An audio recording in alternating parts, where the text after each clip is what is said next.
all agents think about. They want to, I want to deal with a celebrity. I want to deal with an athlete. Everybody wants that. No one thinks about the people in the middle. That's the skill set. If you're able to work and relate and understand and work in the same methodology as all the people in the middle want you to work and expect you to work, you will become successful. If you think...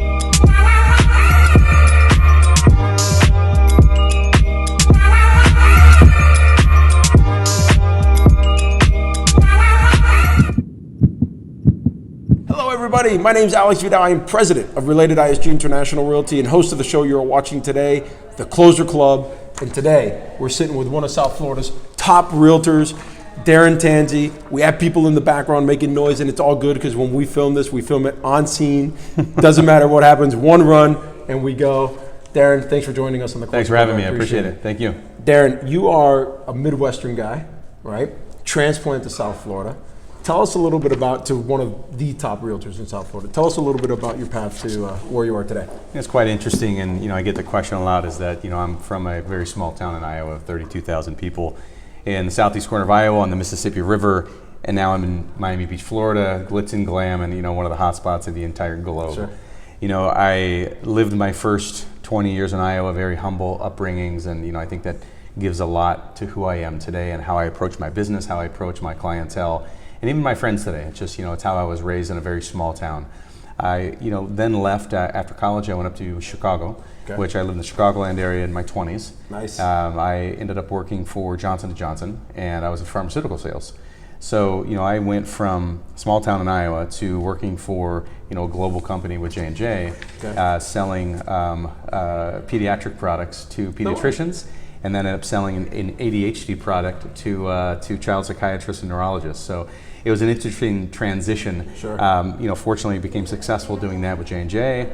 Bought and sold a few of my own homes up in the Chicagoland area, and then I realized that I didn't like 30-degree weather, and I didn't like scraping windows, and I was very interested in real estate, which intrigued me. I had some family down here, and as they say, I took my talents to South Beach. My wife's a pediatrician. What were you selling? So I was selling Tylenol and Motrin to start off. Okay. And then I sold a product called Floxinotic. Okay. And Siloxane, which is for ear infections and pink eye for kids. Sure. So I went around to pediatricians, which was always fun. I was coined the Candy Man because I would walk in these pediatricians' office with this box of chocolates, which, for all the nurses in the office, they just seem to love that. Oh, yeah. But for me, it was my way to get the nurses busy and love me so they can let me go back to see the doctor so I can get on my 5 to 10 second pitch on trying to sell my products. How awesome is that? Where'd you go to college? Western Illinois University. Western Illinois. Yeah. Got it. So what's interesting is you've been in the business 10 years now. So you have the perspective of first getting into the business to now having 10 years under your belt. What was it like when you first got into the business? And what are the top 3 things you did that you can attribute that you did to get to the levels of success to where you are today? And so I was licensed in 2007. And, good times, everybody man. knows, this is, I came down bright-eyed, bushy-tailed, thinking I'm on top of the world. I've got this J&J thing figured out. I'm going to go down to South Florida, and I'm going to sell real estate down here. I'm going to be great doing this, okay? So, it's always that confidence that was there, and it's a confidence that I still have today, knowing that regardless of the situation, I'll get it figured out. Yeah. Well, I couldn't figure out, a national credit crisis. So, because at that time, I knew sales, but I didn't have the clientele database like I do today. Got it. So if there was, God forbid, a crisis today, I could pick up the phone and call 100 people to say everything's half price. At that time, I had no one to call. I didn't know what to do. And I thought to myself, probably about 20 times, did I make the right decision in leaving a very comfortable life with J&J and come down here to risk everything to South Florida? You probably did that 20 times in the same day. 20 times the same day, yeah. No, it was a lot of self-talk, and I had a few people that were very close to me in my life at that time that kind of kept my head straight. But going back to the Iowa roots as well, sure. I've never had that mentality to where I'm just going to give up and I'm just going to walk away. And it was the time to where it's probably some of the lowest points in my life, is that from a business and a personal perspective, is to say, I'm down here, I have nothing, I'm not making any money, and it's tough. Sure. This is a tough business. What were you doing? Were you doing open houses? Were you just calling your sphere of influence? What were when I had Nelson Gonzalez on, he talked about his first year, he did 104 open houses his first year. Okay. Yeah. Right. So when you look at your first year, just got licensed, Yes. All right, what am I doing today? What were you doing? So I was fortunate enough to work, there was a rental building that I did a couple rentals in. Okay. I impressed the developer that had developed the building. He had some units in there. He said, we usually don't give out listings in our building for rentals, but we've seen you working your tail off. We're going to give you 10 listings in this building to work those just like these other rentals you did. And I was up in North Bay Village. Yeah. So going back to like what Nelson, his first year, we're all humble. Right. I did rentals between $900 and $1,800. Wow. And I owned those 10 listings just like I would own a $9 million, $10 million, home like now today. So, for those, I did a lot of driving, I did a lot of showing, and I worked those 10 listings, and I was doing 30, 40 rentals of those 10 listings. Like everything, kind of snowballed from that point. Got a listing for sale, close in the area, and then, the rest is history. What I love about that is I do this thing every Wednesday called Coffee with Alex. Mm-hmm. We were talking about, were they happy with their business? We had like 30 agents there talking about, were you happy in your business in 2019? Most people were not. Fine, right? Okay, so what have you changed in 2020? Not much. And it's like, guys, when you do something in your business, it doesn't have to be permanent. You can make a short change, like rentals. Like a lot of agents say, I need money now, but I don't want to do rentals. Well, it doesn't mean you have to do rentals for the rest of your career. Right. So what was the light switch for you to then transition? And we're going to talk about celebrities and athletes and all that. What point did you transition to that? Like what happened for that to click?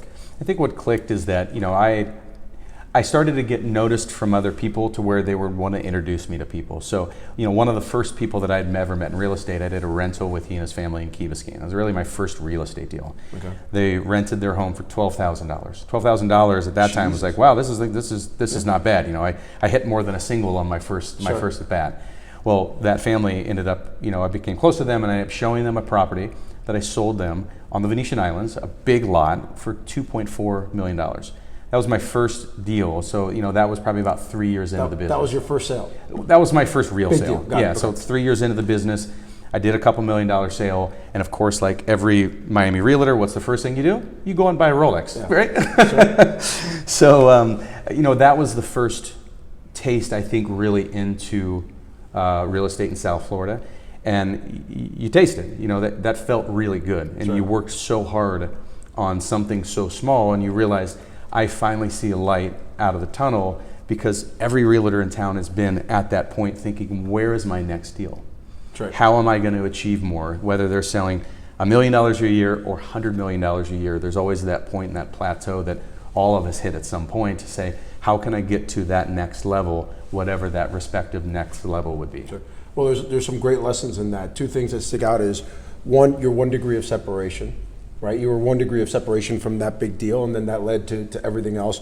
And then two, once you got the taste of it, you saw you could do it, you actually believed in yourself that you can do it, and that's such a huge part of it. We had this thing today, like, okay, do you think you can do 50 deals? Some agents like, no, well, then you're definitely not going to do it. Of course. If you don't think you can do 50 deals, you're not going to do it. So you live the real estate life that most realtors, at least in South Florida, want to live. Athletes, celebrities. Mm-hmm. And I have found them to be no different. I've had a lot of them on the Closer Club. I've found them to be no different than anybody else. But what do you think is the skill set that you have, or in that other agents of your caliber possess, to be able to deal with this clientele? I think what all agents think about, I want to deal with a celebrity. I want to deal with an athlete. Everybody wants that. No one thinks about the people in the middle. That's the skill set. If you're able to work and relate and understand and work in the same methodology as all the people in the middle want you to work and expect you to work, you will become successful. If you think, hey, I'm just going to take out a mega celebrity, and we're going to become buddies, we're going to ride around South Beach, we're going to go look at homes, that's not the way it works. You need to deal with private bankers, you need to deal with attorneys, you need to deal with middlemen or middlewomen, whoever they may be, but there is a large chunk of people in the middle that watch over that particular athlete, celebrity, whoever that may be, in terms of directions that they're going. And most of these celebrities have gotten to a point to where they may have came from nothing. So all of these people in the middle, whether they're professionally related or they're personally related, these people that have experienced this stardom or this talent on a professional sport, they're looking out for these people. And if you're not treating the people in the middle, going back to my pharmaceutical days, to the nurses, if it wasn't for the front people, you're not going to get to the main. Dude, that's awesome. That guys, this will be episode 90 something. That's the first time anybody has answered that question like that. Thanks, man. You're very welcome. That was awesome. Let's talk about tech. What kind of a role, because we're always talking about tech, but it's different in the luxury market. So what kind of an impact and role do you think tech will have in the luxury market? And how do you foresee the industry looking in the next 5-10 years? From a tech standpoint, all of us are battling as realtors. We're battling tech and using tech equally at the same time. And I'll explain that. Please. From a use standpoint, we all know how dependent we are on our phones, on any kind of email communication, video communication, whatever that may be. This is what we do to get ahead. We're battling it because all of the buyers and sellers are out there, they're looking at the same tools, and they're trying to know how they can get ahead. They can get ahead by saving commission dollars. We can get ahead by getting out there in front to try to get more business. Got it. So we need to stay in front of that and have the understanding that at certain levels, at some point, the buyers and the sellers are out there, they're going to go and continuing to try to use all of these great tools that are out there that companies keep providing the buyers and sellers so they can try to do this on their own. What those companies aren't giving them is the professionalism and the knowledge that realtors possess when it comes from point A to point Z. Back to my middle analogy, I will keep talking about please, I love this. that. That's awesome. Because you look at, from a deal standpoint, oh, I just got a referral today, point A, to point Z, hey, I just closed today, boom, there's a check in my account. But everything that's in the middle in terms of if somebody wants to go out there and use one of these big websites that are out there, right? We know who they are. If they want to try to use that themselves and do a FSBO, it's all of that stuff in the middle that all of us know that what we do on a day-to-day basis. We are psychiatrists, we are analysts, we are everything that matters in terms of that deal to ensure that it gets across the finish line. So that's what we're doing, I'd say, on a day-to-day basis. Is it playing a role in the luxury market? Do you see is the consumer more educated in that market, but they still want to use the realtor? Are they trying to bypass the realtor in the luxury market? The consumer, the luxury market, they're highly educated. They're in the luxury market for a reason. What they're knowing and what I see more of is their comparative analysis capabilities. They know everything that's going on because of the technology that's offered to the general public. So, for all of those realtors who I've heard over years and years and years say, I want to get into the luxury market. I want to sell multi-million-dollar homes. Know your statistics, be analytical, and if you don't know what's going on in the neighborhood, and if you don't know what's sold or what's being sold, you're dead. There you go. They got to like you and they trust you. They like you because you spend time with them. Mm-hmm. They trust you because you know your stats. Right. And you know it better than the technology. It's not just competitive with the other realtors. You're going to be competitive with these buyers and sellers as well. You give them a reason to use you. Sure. Well, it's a great way to look at it. Everybody was worried about the other realtor. You actually got to worry about the consumer themselves. Yes. Funny. Let's talk about sellers. Mm-hmm. I mean, you've been in the business over 10 years, so you've probably heard this countless times. Listing agents or lasting agents.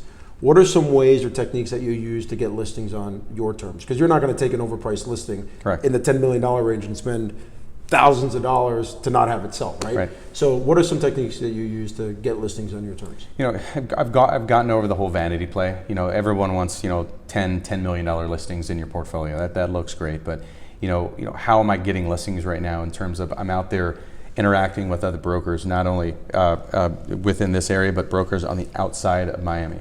It's, not everyone's coming from Miami or lives in Miami Beach right now in order to get business. Sure. 2019, I did a significant amount of travel all around the country to different Douglas Elliman offices. Got it. And I did that specifically not only as part of the Eklund Gomes team, which I'm now part of, but I intentionally went out to, to Boston, to New York, to Aspen, to Colorado. These are places to where there's other brokers that know people that are coming down here. You can't just sit and wait.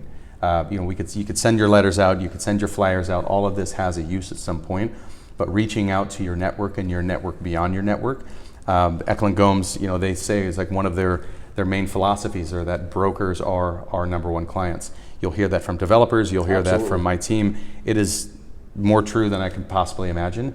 Get out there to really network the people that want to work with you. Okay. And that makes it easier because when a listing comes to you through a referral, and that referral is somebody that person trusts, it allows you to go in there and get really what you want. I just gave a listing pitch yesterday in Golden Beach on a referral. I just got a phone call today for Brickell on a referral, and right before we started this video, I've got another referral. All of these are agents from outside of Miami. Makes life easier, for sure. Yeah. Talk to me about buyers. Buyers are liars. So what's not necessarily, right? It depends on how you qualify them. But how do you choose to work with a certain buyer? Like what's your criteria? You answer your phones, number one. I've said that in other interviews that I've done, but answer your phone. You just don't know who's calling you from a real estate sign. If you are a realtor and if you have a listing, that means you need to answer your phone. And if somebody's asking you to do a showing, don't get annoyed because that's our job, right? It's crazy, isn't it? So, the buyers today, people are verifiable more so today than ever before in terms of you can have that understanding of really what they are. But, ask your qualifying questions with your buyers as you would ask your qualifying questions for somebody that you're looking to know personally, right? All right. Now, so out of curiosity, what are some of your qualifying questions? I know this wasn't on there, but what are some of your qualifying questions? No, it's how long have you been looking for? Yeah. That's pretty easy. When are you looking to make a purchase, or when are you looking to sell? I think that should be one of your first questions, and don't be scared to ask that question. To ask somebody, when are you looking to buy? Well, I'm doing the research. I think I'm going to buy in 2021. Fantastic.